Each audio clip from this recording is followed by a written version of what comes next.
All right. Let me get my screen shared over here.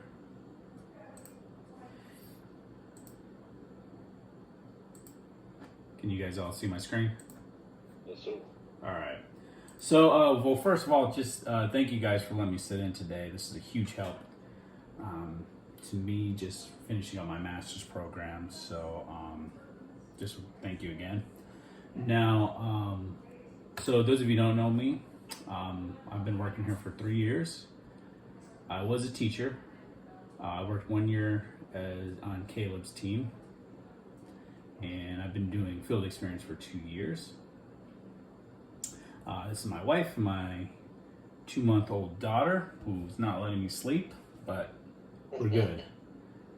So really what I wanted to do today with you guys is just talk about, I know when I was a counselor, sometimes it was tough when I had someone on the ropes and they had some kind of question for me regarding our teaching programs, and I just didn't really know the answer. So my goal today with you guys is to just kind of help you out, answer any questions you have about our teaching programs here, and you know what our students go through to progress from getting enrolled to doing their practicum to clearing for student teaching to graduating and then ultimately to certifying.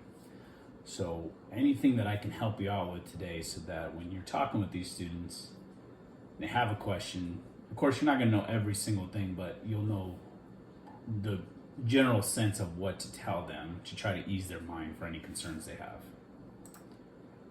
So, of course, we'll start off with the FERPA stuff. You guys know all this FERPA stuff. I'm not going to really go too much into it. The only kind of gray part is when we are reaching out to schools for students, we do have to share some of their information, but that is written in our policies, in our handbook, that there is some information that we're going to have to share with some districts. All right, so here's just kind of a breakdown of what we do in the FEC team. So we confirm that students are in the right program for what their ultimate goals are. We collect their fingerprints. We help a practicum. We clear them for student teaching. We place them for student teaching, and ultimately we help them get certified. So I'm not going to go too deep into the non-IR versus IR programs. Did want to mention though, if a student is doing a non-IR program, we want to make sure that they are aware that we cannot fill out any paperwork that says that we are recommending them for certification. The most we could do is fill out a letter of completion showing that they completed our program, but we can't fill out anything that says that we are recommending them for certification because they didn't do student teaching. So if they don't do student teaching, they can't certify with us. A lot of people that will want to do a non-IR program are students that are already licensed.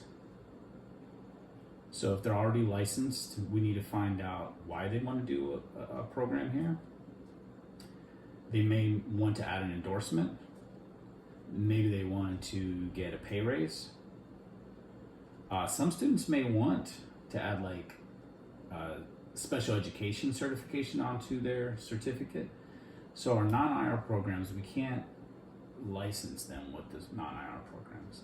And any endorsements that they want to add, they'll have to go to their Department of Education to see what that process is. We don't have any endorsement programs here. We just have certification programs and not certification programs. So we kind of have to throw it back on them. Another reason that someone could be doing a non-IR program is if they want to do an alternative pathway to certification. So what that is there's 2 ways that you can certify as a teacher. You can certify through us, which is recommended because we have more control over that, but that involves student teaching and testing.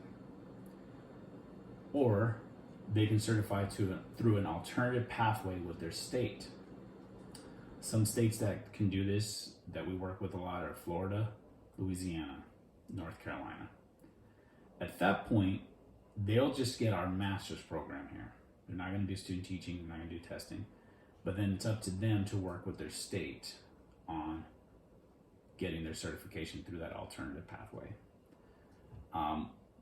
Big red flag, if you are working with a Georgia student and they want to do a non-licensure program, they need to understand that the Department of Education in Georgia will not recognize that program at all, whether it be for endorsements, raises,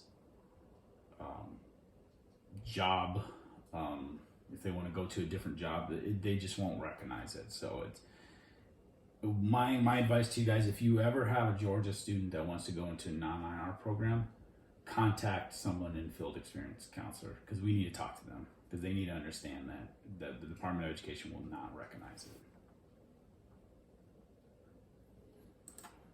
All right.